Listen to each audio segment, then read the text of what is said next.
My name's Gus Cairns. My real name's Gordon Cairns, but I've always been called Gus. I've lived in Blacon for 60 years. It was a very different place to what it is now. When I first moved here, I was only 7 when I moved here, and the first school I went to was the one where I look after the animals now, which is called the Archers now, but it was Blacon Junior School. I lived by the side of the army camp, as it was then, where not far away from where Wyndham Road finishes and Auckland Road finishes, at the bottom of Oakfield Road. I lived. Right next door to where we lived was the cookhouse of the army camp, and there was a hedge all the way up the side of the army camp with fences along it, but the soldiers always used to get through the fence and come to our bungalow for eggs and potatoes and things like that, so they could cook their own meals on a stove in the billet. And they were all wooden billets with brick-built toilet blocks. We're talking about 1953 until about 1959, 1960, when the soldiers moved out of Blacon, and then after that it was just a playground for the children of Blacon. Everyone used to go on there. We used to race cars on there and everything, because it was a massive camp with a big parade ground that we used to have, that we used to mark out for a racetrack and race old cars around it. And I was only 11 or 12 then. I had a Morris 8, a 1937 Morris 8 that I used to drive round it. All me mates used to come out, and it was really good. Blacon has changed a lot since then. All the roads have been built. Thomas Warrington built all the houses on the camp. I was involved in the building of the high school. Where the school field is now was a big pond when the camp was there. We used to have rafts on there and everything like that, you know. Oh, it was a real fun place to play. How were you involved in the building of the high school? I was a labourer on the building of the high school. I used to put all the... used to work with the joiners. I was a joiners labourer and used to put all the timber ready for them to put the roofs on and things like that. I was a handyman. It was the very first phase of the high school. There's been 2 or 3 more phases built on since. Let's talk about the different jobs you've done up until the disco point. And so in the 1970s to the 80s, you ran the disco. I worked at the dairy first, the old co-op dairy on Brook Lane, and then the Diva Dairies, as it used to be called, which is the Express Dairies now on Sorgal Road. And then I decided this job came up at Blacon High School. I was about 20. 1970, I started being a mobile disc jockey, and working on the building. You was working from 8 till 4:30, and you had that hour and a half, 2 hours to get yourself ready to go out at night and do mobile discoing. I used to go to discos, being that age, and I thought they're earning money for old rope. I thought it's something to get into. Oh, and the old equipment, it was terrible stuff I was using, and it was all fitted in the boot of a car. We'd rigged up our own set of lights. And when you say it was terrible, what do you mean? Was it? Well, there was one speaker in the front of the stage. There was a homemade disco deck with 2 just record players and a 100-watt bass amp And that's all. And we'd put together a couple of old boxes with lights in them, and we had to switch them on and off to make them flash. So, it wasn't the best of things. But within about 2 years, I got all new gear, and it was all dead on, it was all really good stuff. I still listen to heavy metal, even though I'm 67 now. Do you want to name any bands? Oh, Led Zeppelin, Deep Purple, Black Sabbath. I used to play all them. My favourite one was Status Quo. I went to see them loads of times in concert. So, how did that progress? Well, how long did that go on for? That went on for 14 years. I was getting more and more money as the years went on. I had these lads helping me. I had to take on more lads as stuff got heavier and more of it. And I had to buy vans and things like that to get it all to the place where I was appearing. And this is a funny thing. 3 of them were brothers. One of them was not a brother, but he used to stop at the same house as them. And over the years, all of them 4 lads met girls at the discos that we did, and we all married the girls that we met, and they're all still with them, near enough with grandchildren now, and they're still with the girls that we met at the disco. I won't mention any names. What was the name of your disco? Route 17 Disco. About the same as the road from New York through New Jersey up to the Canadian border, and we named it that because a mate I had with me, his sister lived on that road in America, and he used to go over and visit her every year. In the present, I'm involved with a lot of things. I retired early when I was 58 because I had prostate cancer, and I had a few difficulties following on from that. I had depression and things like that. So to get out of the depression and get out of the house, I joined the Australian Roads Residents Association, of which I'm now chair. I'm on the board of Avenue Services, and I'm a chair, one of the co-chairs of One Voice for Blacon, and on the board of Blacon Community Trust. I make sure that everything's done to a certain quality. My name's Anne, and I've lived in Blacon since 1964. I've noticed quite a change over the years. When I first came to Blacon, there were no shops in the area that was known as the camp area. The buses, you had to walk quite a way to get a bus, and if you had a pram and you wanted to go to town, you either had to walk all the way up to what was Blacon Station, or you had to walk all the way to town. The tall high-rise flats weren't built when I first came to Blacon. I watched those go up over a short length of time. My children went to school in Blacon, and I worked at Dew Point School in the kitchen for 35 years.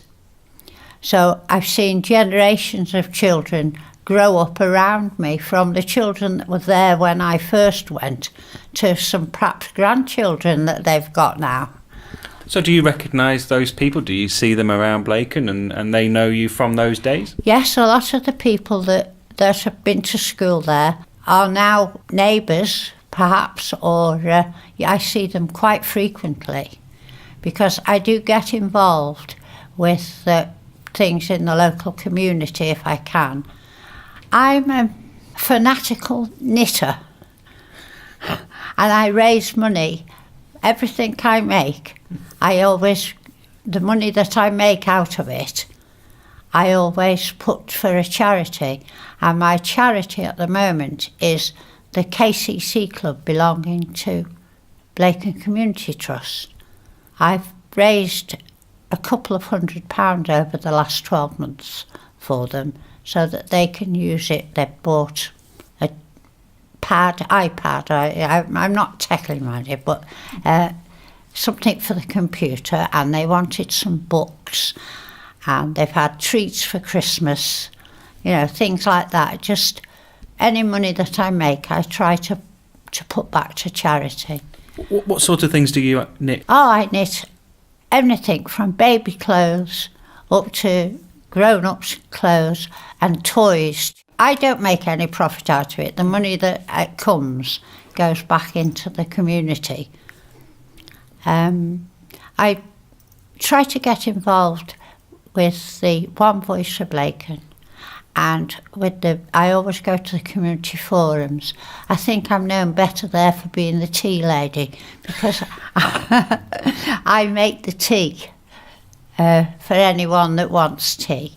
It's always there ready for them for a cup of tea. Last summer at the Blacon Awards, I must admit I was very pleased to accept the Joe Rose Award from the Blacon community. People had voted for me, and I won the award for the Joe Rose Award, which was quite astonishing, really, because all I do is make tea and go to meetings. And what's the award for? Why do they give it to people? They give different types of award each year. You have some for working in the community, and the top one is the Joe Rose Award, which there are other people that I thought should have got it, not me, but I was nominated to be the holder for this year, so I was very proud of that. I can see a difference in Blacon since in the years that I've been here.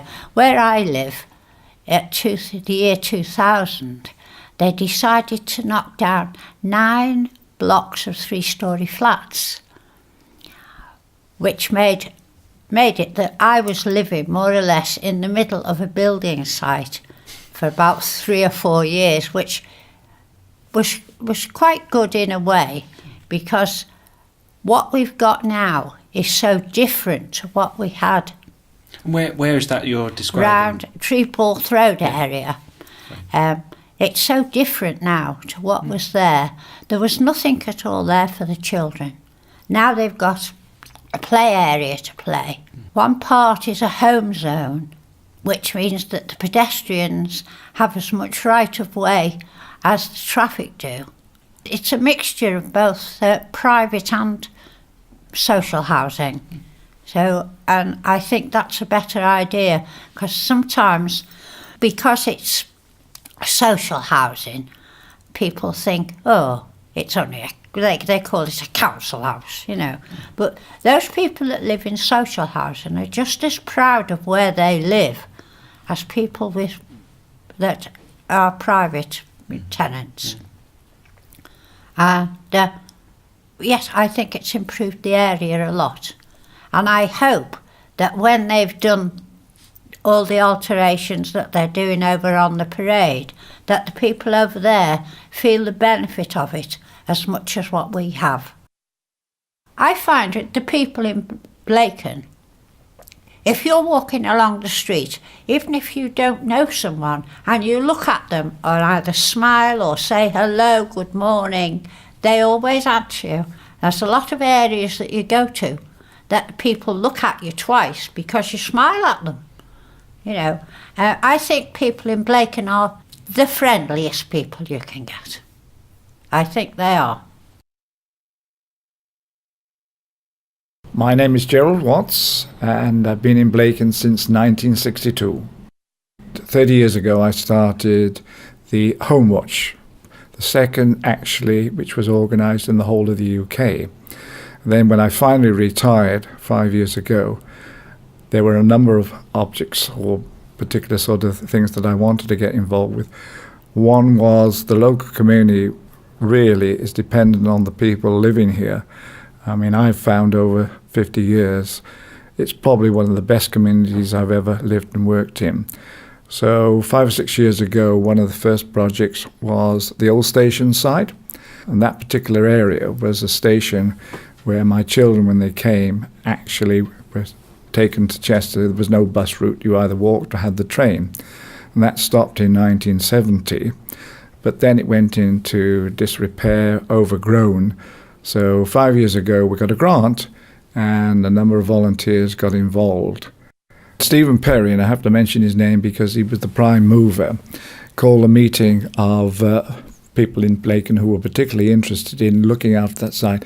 I actually live only about 100 yards from there, and it's one of my sort of pet things of, dare I say, rubbish and overgrown parts. So I was one of perhaps 30 who were at this meeting, and it looked as if this was a project after my own heart, especially I live so close. That particular site, if you know where it is what I consider one of the beauty spots in Blacon. People come from outside the area to cycle through, have picnics there, and we've had fairs and fetes there. And it's a particularly good sort of, if you like, product that has been done in Blacon, which benefits not only the young, but the older people, the cyclists, the walkers, the dog walkers, everybody in the community. And people take an awful lot of pride in coming down there. And we do get, in fact, tomorrow we've got an impact day, and we'll probably have people from outside the area, as far away as in the Wirral, Heswell, the other side of Chester, and we put it on the website and people come out and help. But on basically a daily basis, 2 of us go up there and look after the site, clean the rubbish, and if there is objects, things like we've had motorbikes there, abandoned sort of bikes, those are removed. And with the backing of Avenue Services, which are one of the prime movers now in the area, they help us out if we have any, dare I say, major sort of areas to clean up. Blacon has changed over the years. Probably I've noticed this more since I retired, was able to sort of get amongst the sort of local residents, because for nearly 50 years I covered the whole UK doing sort of poultry veterinary work. But certainly over 5 years, the people that I've come into contact are extremely good as far as the community is concerned, getting involved in different projects. Antisocial behaviour, I felt, that has been reduced over the years. More and more people have got together, and I think through the local sort of community, when you show them what has been achieved, they've come along and sort of helped out. But certainly it's a safer place to live in, it's a cleaner place to live in, and certainly I've lived in something like 14 different places, and I wouldn't go and live anywhere else apart from Blacon. It's an outstanding place. But the most important thing of Blacon are the community spirit, and that's shown in so many objects throughout Blacon, really. My name is Rosemary, and I've lived in Blacon since 1963. In 1956, when I left school, I worked with the Royal Signals on the teleprinters at Western Command, which was the headquarters in Queen's Park. And once a month, we used to come, about 8 females, and we used to use the shooting range under supervision with the soldiers. But my aim for the target was always somebody else's target, never my own. I didn't have a good eye for shooting. We had a ground floor flat on Blacon Point Road. Just had my son and my husband living there. But we had great community spirit. There were 6 flats and everybody looked after one another. And then in 1965 I had Jane, my middle daughter. And then we moved into the house I'm in now in September 1966, where my youngest daughter was born. So what sort of population were you looking at back in 63 versus today? Well, it could be 50% bigger. They just had the old part of Blacon, which was round Blacon Avenue. But all this side, it's all new, it is. And recently it's been refurbished. Treeborth Road, Task 2000 they were. all the high-rise flats. They've been all refurbished. They've had cladding on the outside to keep the flats warm because they were concrete walls. A vast improvement. When you come on the bus into Blacon now, you can see the 3 blocks of flats and they look brilliant. What other notable sort of things have happened in your life in relation to Blacon? I know you've mentioned Buckingham Palace. Well, I'm involved as a volunteer in various groups. We're trying, and we've been trying since, I think it's 1965-6, to get traffic lights at the bottom of Western Avenue, Sealand Road conjunction. In terms of Blacon volunteers and the committees that you're on, do you feel that you make forward progress? I do. I'm always banging on the door for more things, like grass cuttings, potholes, police. We get one little job done and then something else comes along, but we pursue it. And we've got great partners, the police, highways, avenue services, Chester and District Houses, and QUAC, which is our Cheshire West and Cheshire Council. I was nominated a few years back as a volunteer in Blacon, and I went to the Queen's Buckingham Palace garden party, and it was fantastic. I mean, I couldn't believe when the Lord Chancellor's office phoned up and said, "Rosemary, you've been invited to the Queen's birthday party."